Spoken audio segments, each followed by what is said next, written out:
Hello and welcome to Business Reporter's digital transformation campaign. I'm Ashley Blake. Global shortages aren't rare in industry. They tend to occur about once in a decade. But the sheer scale of demand since 2020 due to COVID has upended business as usual and led to unprecedented shortages, especially in the market of electronics components such as chips and processors. As a result, manufacturers have realised that the way they source parts needs to change. They need a smarter, more flexible, transparent system in order to make their supply chains more resilient. What exactly does such a sourcing solution look like? That's what we're going to discuss today with Jens Gamperl. He's CEO of Sourceability.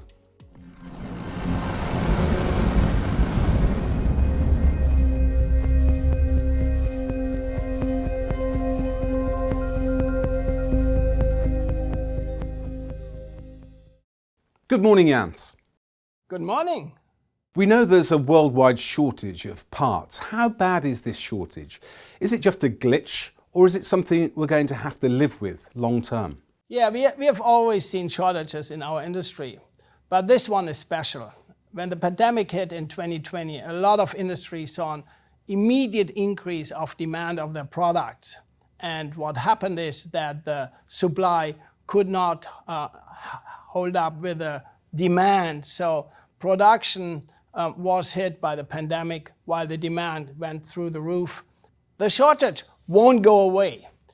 And the reason is that the demand in our industry for electronic components will double within the next 10 years, which means we have to find tools and ways to change our planning, our forecasting, and the way we manage our supply chain.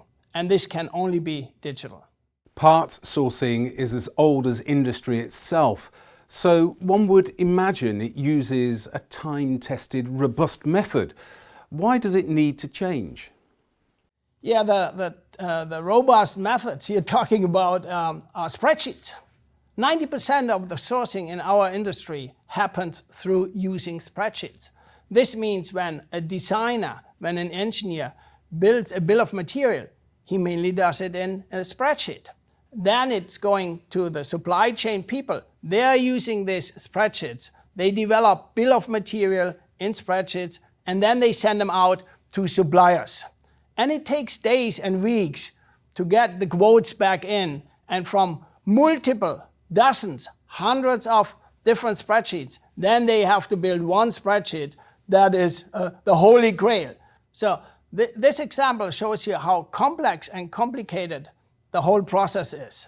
It's time consuming, it's complicated, there are a lot of people involved, and it takes a long time to really come to the results that you're looking for. Okay, so what's the alternative? The solution has to be digital. There have to be marketplaces, where a supply chain person or a design person can go and can find all the information in one place they are looking for, from technical information to lead time information to alternates in a product, pricing, and how long it really takes to get the product into your production line. How is digitalization going to transform supply chains in the next, say, 5 to 10 years? Oh, I think there will be a major difference to what we just experienced in the last 2 years. In 5 years, we will be fully digital, we will be real time, and we will be able to react immediately to events like another pandemic or another tsunami that we had in Japan, who had a huge impact on the electronic components supply chain. So this will change because we'll have more transparency and we have the tools to react immediately and not to wait for data and information for days and weeks because we're using analog tools. How does Source Engine fit into this? What does it do and how does it work? Yeah, Source Engine is the first and still only e-commerce marketplace in the electronic components industries.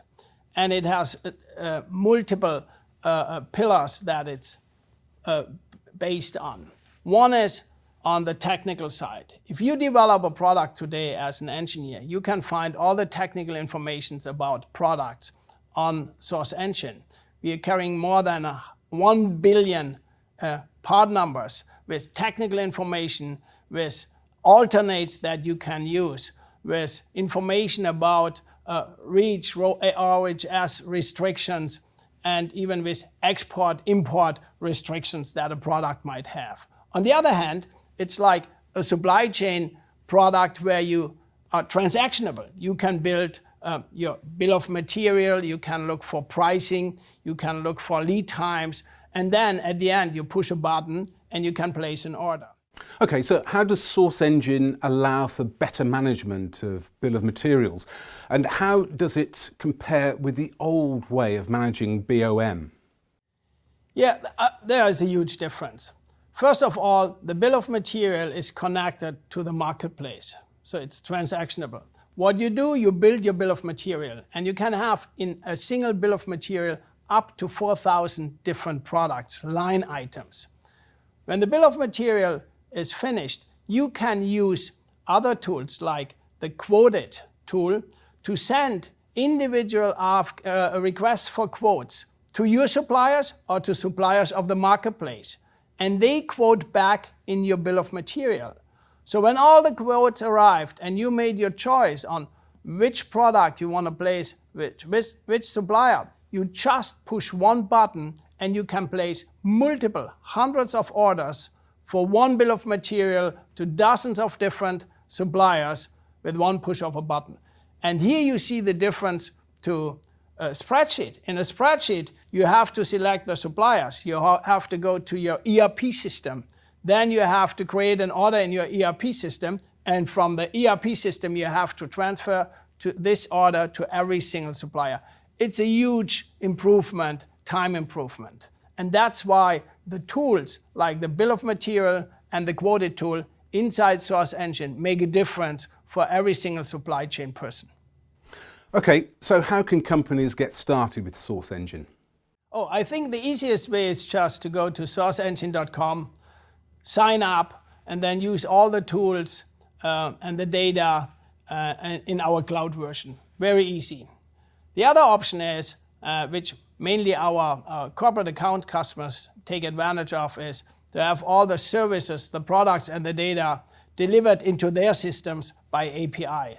This technology allows to give all the information that we have and the tools that we have and make them available in their systems, whatever EDA or ERP systems they are using and they are used to. Okay, Jan Skamperl from Sourceability, thanks very much indeed.